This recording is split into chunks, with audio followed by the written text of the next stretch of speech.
Cinema शौकीन सबका स्वागत करता है। आज हम बात करने वाले हैं आयरन टू यू के बारे में। ये कहानी है एक अरबपति की, जिसे अगर कोई भी लड़की पसंद आ जाए तब वो उसके पीछे लग जाता है तब तक जब तक वो उसे हासिल ना कर ले। इसी बीच उसकी मुलाकात एक ऐसी लड़की से होती है जो उसकी पूरी जिंदगी को बदल करके रख देती है। कहानी की शुरुआत होती है और हम जियानी नाम के आदमी को देखते हैं जो एक बिजनेसमैन है और एक अरबपति। वो सुबह सुबह टहलने निकला है। जियानी देखने में बहुत ही सोफिस्टिकेटेड है, लेकिन उसे लड़कियां बहुत ही ज्यादा पसंद आती है। वो हमेशा ही लड़कियों से घिरा रहता है और उन्हें पटाने के लिए वो बार बार अपनी आइडेंटिटी बदलते रहता है। ये बात उसके ऑफिस के सारे लोग जानते हैं। थोड़े समय के बाद वो पहुंचता है कंट्री क्लब में अपने दोस्तों से मिलने के लिए। यहीं पर हम जियानी के एक दोस्त को देखते हैं जिसका नाम है फैबियो। वो सबको बताता है कि जियानी ने इस सप्ताह कमाल कर दिया। उसने 3 अलग अलग आईडी का इस्तेमाल किया और 3 अलग अलग लड़कियों को डेट भी किया। पता नहीं जियानी जाकर के कहाँ पर रुकेगा। इन बातों को सुनने के बाद सारे लोग हंसने लगते हैं। तब जियानी फैबियो को कहता है कि क्या पता अगली बारी तुम्हारी पत्नी की हो। तब सारे लोग और भी ज्यादा हंसते हैं। तब जियानी चला जाता है लंच करने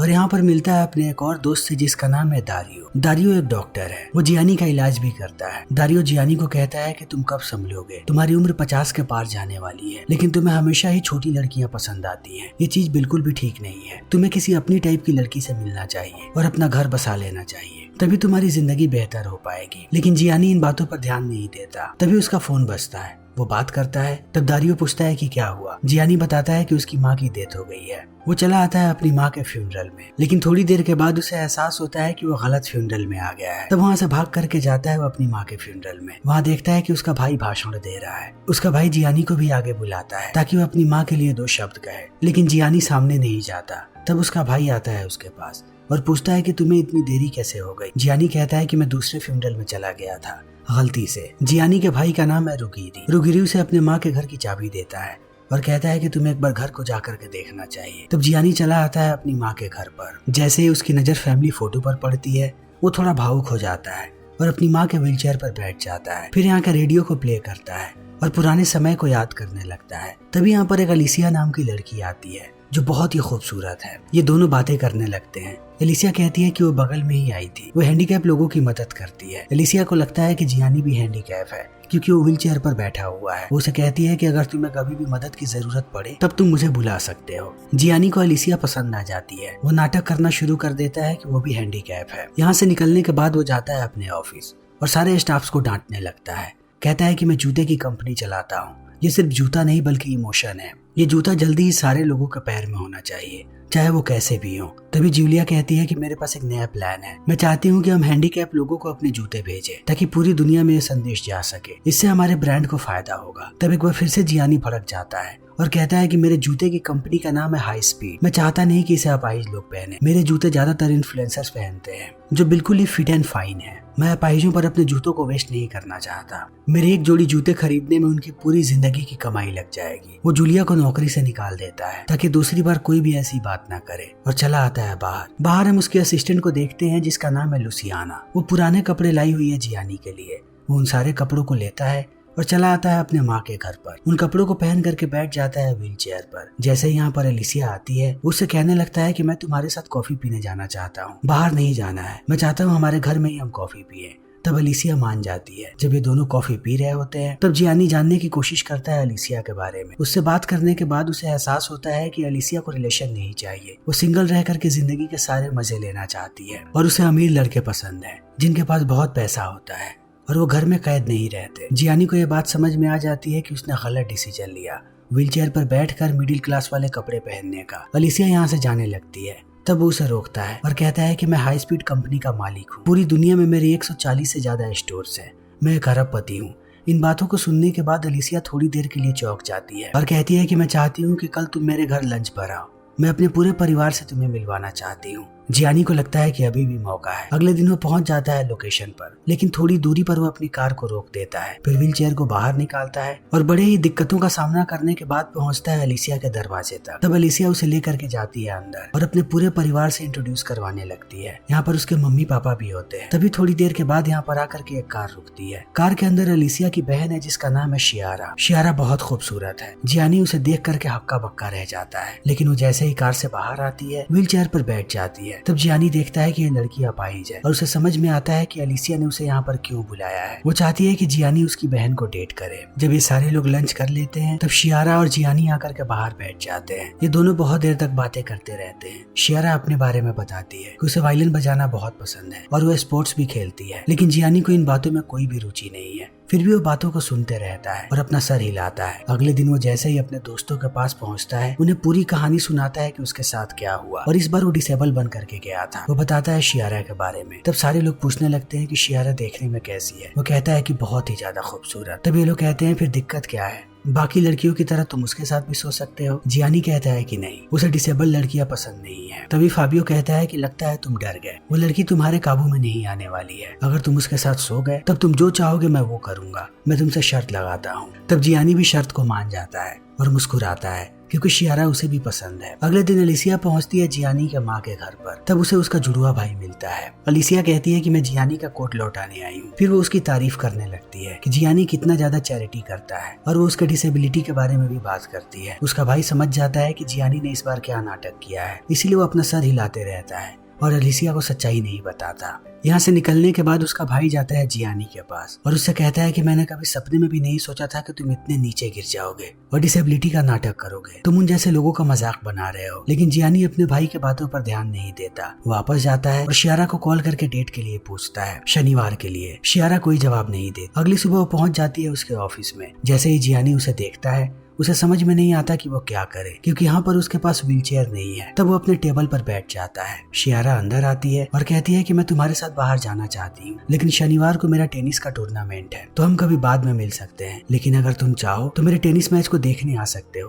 तुम्हें बहुत मजा आएगा, उसके बाद हम बात कर सकते हैं। तब जियानी मान जाता है और शियारा को प्रभावित करने के लिए कहता है कि हमारी कंपनी जूते बना रही है डिसेबल्ड लोगों के लिए, जिससे उनकी बहुत मदद होगी। शियारा को यह बात बहुत पसंद आती है। वो यहाँ से चली जाती है। शाम में जियानी पहुंचता है मैच देखने के लिए। वो देखता है कि शियारा बहुत ही एनर्जेटिक है और वो बहुत ही अच्छा टेनिस खेलती है। अब जियानी सच में पसंद करने लगा है शियारा को। जैसे ही मैच खत्म होता है शियारा उसे अपने बाकी सारे दोस्तों से मिलवाती है। वो सारे भी डिसेबल्ड हैं। ये सारे लोग एक साथ बैठ करके डिनर करने लगते हैं। तब शियारा के सारे दोस्त एक के बाद एक सवाल पूछते जाते हैं जियानी से कि आखिर वो अपाहिज कैसे हुआ। ये सारे के सारे सवाल उसे परेशान करने लगते हैं। वो वहाँ से आ जाता है। रात में जब जियानी सोता है तब उसे सपना आता है कि वो सच में अपाहिज हो गया है और वो उठ करके बैठ जाता है। धीरे धीरे जियानी डूबता जा रहा है अब इन सारी चीजों में। उसे पता लगता है कि शियारा परफॉर्मेंस देने वाली है, वो भी वायलिन का।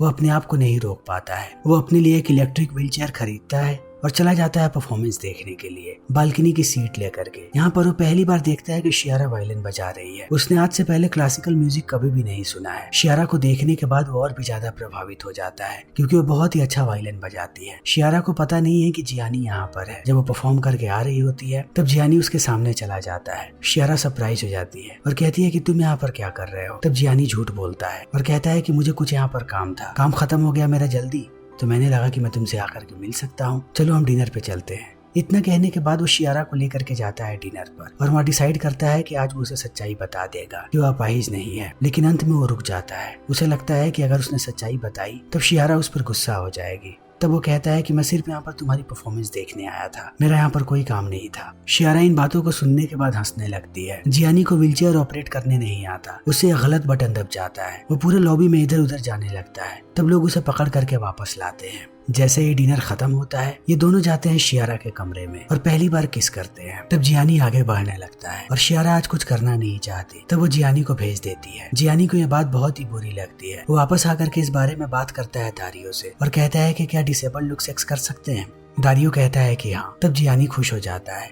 दारियो उसे समझाता है और कहता है कि तुम कोई टीनेजर नहीं हो, तुम्हें अपनी जिद छोड़ देनी चाहिए, उस लड़की से दूर हो जाओ।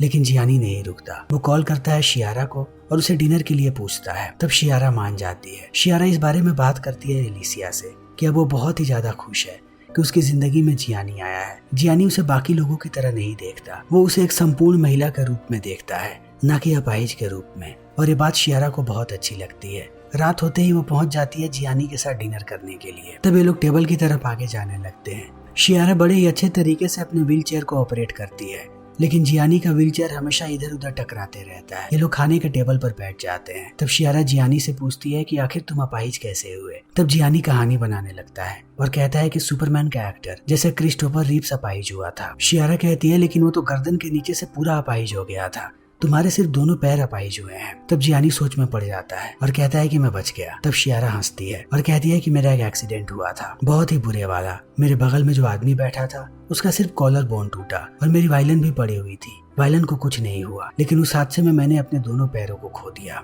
इन बातों को सुनने के बाद जियानी उसे एक रबर देता है और खुद भी रबर को अपने छाती पर रख लेता है। उससे पूछता है कि क्या तुम तैयार हो। एलिसिया को कुछ भी समझ में नहीं आता। तब जियानी एक बटन दबाता है और देखते ही देखते इस पूरी जगह में पानी भर जाता है। रबर के सहारे ये लोग तैरने लगते हैं। शियारा को ये चीज बहुत ही ज्यादा पसंद आती है। धीरे धीरे ये दोनों करीब आते हैं और दोबारा किस करते हैं और एक वक्त के बाद ये दोनों इंटीमेट हो जाते हैं। जैसे ही पानी नीचे जाता है ये दोनों बाहर आकर के लेट जाते हैं। तब शियारा जियानी से कहती है कि पैरों से नीचे मुझे कुछ भी महसूस नहीं होता, मुझे कुछ भी महसूस नहीं हुआ। जियानी कहता है कि मुझे भी कुछ भी महसूस नहीं हुआ। जो हम कर रहे थे सारी चीजें मेरे दिमाग में चल रही थी, वो सारा प्लेजर बस मेरे दिमाग में था। फिर शियारा सो जाती है। जैसे ही वो सोती है जियानी अपना फोन बाहर निकाल करके सेल्फी ले लेता है ताकि वो अपने दोस्तों को दिखा सके कि वो शर्त जीत चुका है। अगले ही दिन वो मिलता है अपने दोस्तों से और सबको तस्वीरें दिखाता है कि उसने शर्त को पूरा कर लिया। अब वो जो चाहे फाबियो को बोल सकता है। जैसे ही रात होती है फाबियो की पत्नी को हम देखते हैं जियानी के घर पे, वो भी नाइट ड्रेस में, यानी कि ये दोनों इंटीमेट होने वाले हैं। अंदर आने के बाद फाबियो की पत्नी बड़े ही अजीब तरीके से बिहेव करती है। उससे ग्लास गिर करके टूट जाता है। तभी यहाँ पर जियानी आता है। वो उसे देख करके कहती है कि मैं बहुत ही अजीब बिहेव कर रही हूँ, पता नहीं ऐसा क्यों। मैं तुम्हारे साथ आने के लिए बहुत ही ज्यादा खुश थी, लेकिन अब क्या हो रहा है मुझे बिल्कुल भी समझ में नहीं आ रहा। तब जियानी कहता है कि अपने कपड़े पहनो और घर चली जाओ। फिर समय ऐसे ही बीतने लगता है। थोड़े दिनों के बाद हम जियानी को देखते हैं उसके ऑफिस में। बहुत दिनों से न जियानी ने शियारा से कांटेक्ट किया है, न शियारा ने जियानी से कांटेक्ट किया है। धीरे धीरे जियानी बदलते जा रहा है। वो हमेशा ही शियारा को याद करता है। एक दिन वो लुसियाना को बुलाता है और कहता है कि उस इंटर्न जूलिया को बुलाओ जिसने कहा था कि हम अपाहिजों के लिए जूते बनाएंगे और ओलंपिक में जो एथलीट जा रहे हैं जो कहीं ना कहीं डिसेबल्ड है उनके लिए भी। मैं उसके प्रपोजल को सुनना चाहता हूँ। तब लुसियाना चली जाती है जूलिया को बुलाने के लिए। जियानी बाहर जाता है वॉक पर और वो कॉल करता है शियारा को कि वो उससे मिलना चाहता है। तब शियारा उसे अपने घर बुलाती है। जियानी उसे कहता है कि मुझे कुछ कन्फेस करना है। वो सच्चाई बता देना चाहता है शियारा को। वो शाम को पहुंच जाता है उसके घर पर, लेकिन शियारा कहती है कि तुम कुछ बताओ, उससे पहले मैं अपने वायलिन के प्रैक्टिस को पूरा करना चाहती हूँ। तब जियानी बैठ जाता है। तब शियारा वायलिन बजाने लगती है। जियानी चारों तरफ देखता है। वो पहली बार शियारा की उन तस्वीरों को देखता है जब वो चल फिर सकती थी और उसका एक्सीडेंट नहीं हुआ था। जब शियारा प्रैक्टिस कर रही होती है तब जियानी खड़ा हो जाता है ताकि वो अपने पैरों को दिखा सके उसे, लेकिन जैसे ही शियारा पीछे घूमती है वो दोबारा व्हीलचेयर पर बैठ जाता है। तब शियारा उसके पास आती है और कहती है कि तुम क्या कहना चाहते थे, लेकिन अब बिल्कुल भी जियानी में हिम्मत नहीं है कि वो शियारा को कुछ भी कहे। वो बात घुमाने लगता है। तब शियारा कहती है कि अब व्हीलचेयर को तुम अच्छे से ऑपरेट कर पा रहे हो। वो अपने बॉयफ्रेंड के बारे में बताती है जिसने उसे छोड़ दिया था। जैसे ही शियारा का एक्सीडेंट हुआ वो उसे छोड़ करके चला गया। शियारा कहती है कि एक एक करके मुझे सबकी शक्लें नजर आ गई कि लोग कितने झूठे हैं। मुझे सबसे ज्यादा झूठ से दर्द हुआ। एक्सीडेंट के बाद मुझे इतना दर्द नहीं हुआ था जितना दर्द लोगों की झूठ को सुन करके हुआ। झूठे लोगों से मुझे सख्त नफरत है। इन बातों को सुनने के बाद जियानी भी डर जाता है। वो सच्चाई नहीं बताना चाहता शियारा को। तब शियारा कहती है कि मुझे तुम्हारे दोस्तों से मिलना है, उनसे कब मिलवा रहे हो। जियानी वापस आ जाता है और वो बात करता है लुसियाना और दारियो से कि वो उसके साथ डिनर पर चले। वो दोनों को लेकर के आने लगता है डिनर के लिए और रास्ते में दारियो उसे कहता है कि मैंने तुम्हें पहले बहुत सारी लड़कियों के साथ देखा है, लेकिन ये लड़की अलग है। तुम्हें शायद इससे प्यार हो गया है। तुम्हें अब उसे झूठ नहीं बोलना चाहिए। सबसे पहले ये सच्चाई बताओ कि तुम अपाहिज नहीं हो, ये सबसे ज्यादा जरूरी है। अगर तुमने उसे नहीं बताया तो मैं बता दूंगा। जियानी कहता है कि सही समय आने पर मैं खुद बता दूंगा। ये लोग आकर के डिनर करने लगते हैं। डिनर के टाइम दारियो बार बार बोलता है जियानी को कि वो सच्चाई बता दे, लेकिन जब जियानी सच्चाई नहीं बताता तब दारियो कहता है कि मैं बता रहा हूँ, लेकिन वो कुछ बोलता उससे पहले जियानी अपने कपड़ों पर सूप गिरा लेता है और दारियो को कहता है मुझे वॉशरूम लेकर के चलो। वॉशरूम में ये दोनों बातें करने लगते हैं। जियानी कहता है कि मुझे अभी सच्चाई नहीं बतानी है, सही मौका देख करके मैं खुद बता दूंगा। दारियो कहता है कि तुम ऑलरेडी बहुत ही ज्यादा झूठ बोल चुके हो और ये झूठ अब बहुत आगे बढ़ चुका है। इनकी बातें चल ही रही होती है तभी अंदर एक स्टाफ आ जाता है। उसे देखने के बाद जियानी बैठ जाता है कमोड पर ताकि स्टाफ को पता ना लगे कि यह अपाहिज नहीं है। पूरी रात ये सिलसिला ऐसे ही चलते जाता है। जियानी किसी को भी सच्चाई नहीं बताता। तभी अगले दिन हम देखते हैं जियानी के भाई को जो जाता है एलिसिया के पास और उसे पूरी सच्चाई बता देता है। तब एलिसिया बहुत ही ज्यादा गुस्सा हो जाती है। वो जियानी के पास आती है और उसे थप्पड़ मार करके कहती है कि तुम्हारे पास सिर्फ 2 दिन का वक्त है, मेरी बहन को सच्चाई बता दो। अगर तुमने उसे सच्चाई नहीं बताई तब मैं खुद बता दूंगी। जियानी परेशान हो जाता है और जाता है अपने पिता के पास। जियानी के पिता बिल्कुल उसके तरह ही हैं। वो भी एक वुमेनाइजर है। वो दिन भर लड़कियों से घिरे रहते हैं। जियानी उन्हें पूरी बात बताता है। उसके पिता कहते हैं कि मैं बहुत लड़कियों के साथ रहा हूँ और मैंने उन्हें बड़ी ही आसानी से छोड़ दिया। ज्यादातर लड़कियों को बहुत दुख हुआ, लेकिन मैं कभी भी उनके बारे में नहीं सोचता। मैं सिर्फ एक ही लड़की के बारे में सोचता हूँ और वो है तुम्हारी माँ। और बार बार मुझे एक ही चीज का अफसोस होता है कि जितना प्यार वो मुझसे करती थी, मैं उससे उतना प्यार नहीं कर सका और मैं उतना अच्छा पति नहीं बना। मैं नहीं चाहता हूँ कि तुम इस गलती को दोहराओ। तुम्हें सच्चाई बता देना चाहिए। जियानी कहता है कि मुझे सच्चाई बताने में कोई डर नहीं है। डर मुझे इस बात का है कि सच्चाई जानने के बाद वो कहीं मुझे छोड़ के ना चली जाए। मैं उससे वाकई में प्यार करता हूँ। ये लोग बातें कर ही रहे होते हैं, तभी यहाँ पर अनाउंसमेंट होती है और ये लोग बताते हैं एक जगह के बारे में जहाँ का पवित्र पानी अपाहिज लोगों को ठीक कर सकता है। इस बात को सुनते ही इन दोनों लोगों को आइडिया आता है ये लोग यहाँ पर जाकर के नाटक कर सकते हैं कि जियानी ठीक हो गया।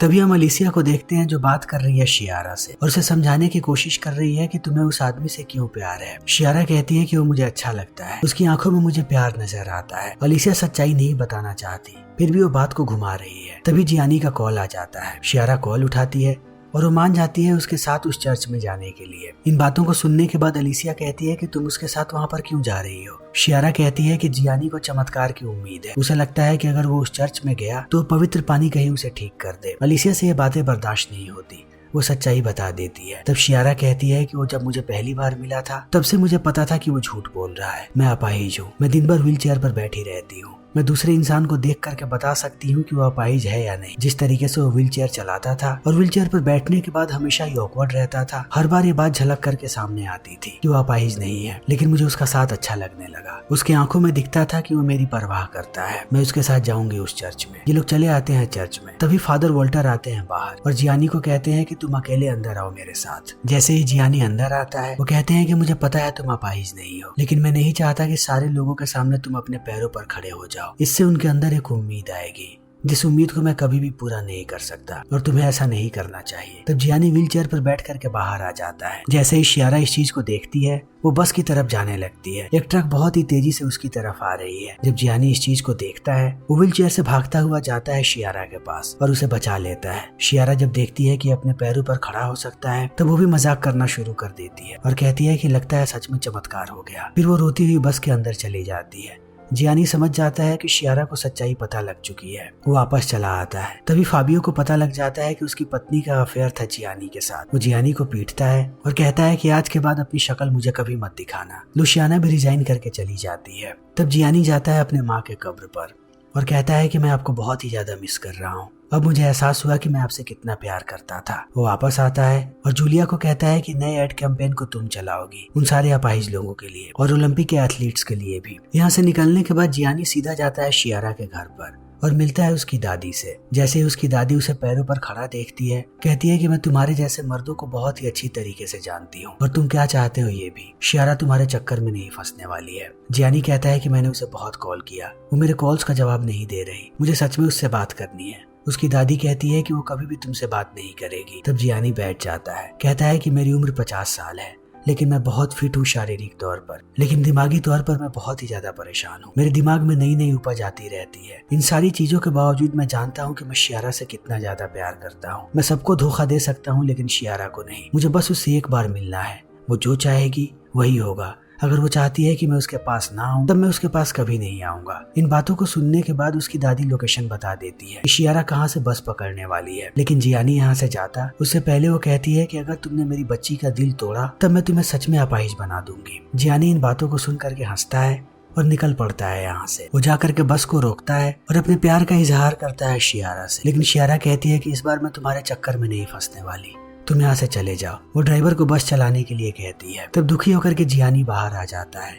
वो अपने शहर वापस आता है और सुबह सुबह तब तक दौड़ता है जब तक उसका हार्ट बीट तेज नहीं हो जाता। एक वक्त के बाद वो जमीन पर गिर जाता है। तभी वो देखता है कि शियारा यहाँ पर आ चुकी है। वो शियारा से कहता है कि तुम यहाँ पर क्या कर रही हो। तब वो मजाक करना शुरू कर देती है। जैसा झूठ उसने बोला था वैसा ही झूठ वो बोलती है कि मुझे पास में ही कुछ काम था तो सोचा तुमसे मिल लूं। यानी कि शियारा ने जियानी को माफ कर दिया है। ये दोनों एक साथ रहने लगते हैं। समय ऐसे ही बीतने लगता है। थोड़े समय के बाद हम देखते हैं कि आज जियानी का बर्थडे है। वो 50 साल का हो गया। सारे लोग बर्थडे में बहुत ही ज्यादा खुश है। यहीं पर हम अलीसिया को देखते हैं जो जियानी के भाई को डेट कर रही है और जियानी और शियारा एक साथ बहुत ही ज्यादा खुश है। फिर इसी के साथ ये फिल्म यहीं पर खत्म हो जाती है। तो दोस्तों, हमारी आज की ये वीडियो यहीं पर खत्म होती है। अगर आपको हमारी ये वीडियो पसंद आई हो तो इसे लाइक करें, शेयर करें और चैनल को सब्सक्राइब करें। Thank you.